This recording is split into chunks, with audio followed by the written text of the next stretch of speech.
CIST, un retour triomphant sous les projecteurs pour Florent Pagny.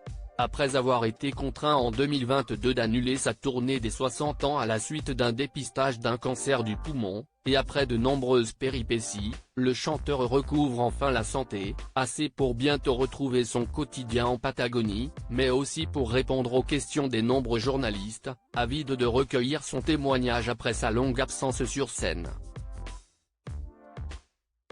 Ce jeudi 30 novembre, CIST auprès de Paris Match que le chanteur est revenu sur ces derniers mois et sur son combat contre sa maladie.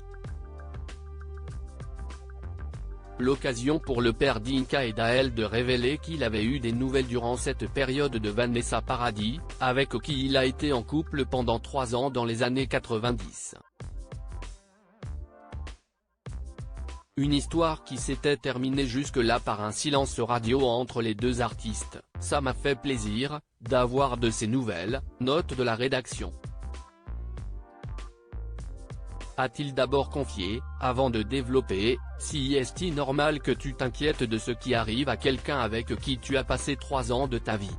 Depuis, chacun vivait son bonheur, elle avait bien vu que j'avais trouvé ma moitié, que j'avais fondé ma famille.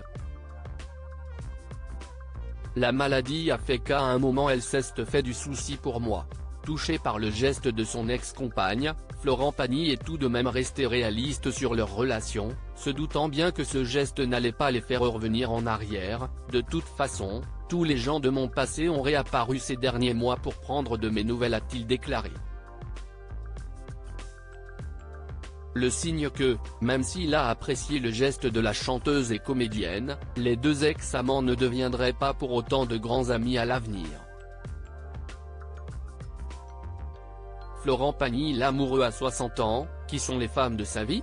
Florent Pagny, en 2023, il a multiplié les apparitions médiatiques pour rassurer ses fans. En 2023, Florent Pagny n'a pas hésité à multiplier les apparitions médiatiques, sans forcément se produire musicalement, mais pour donner des nouvelles sur son état de santé.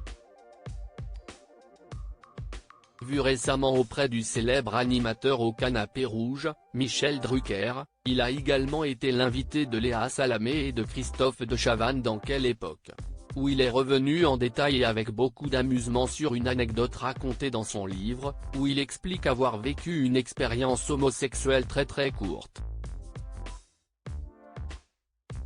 Une histoire cocasse qui n'a pas manqué de provoquer l'hilarité sur le plateau.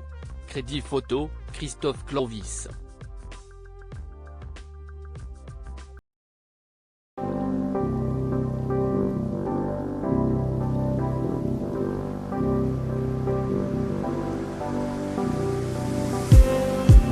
Just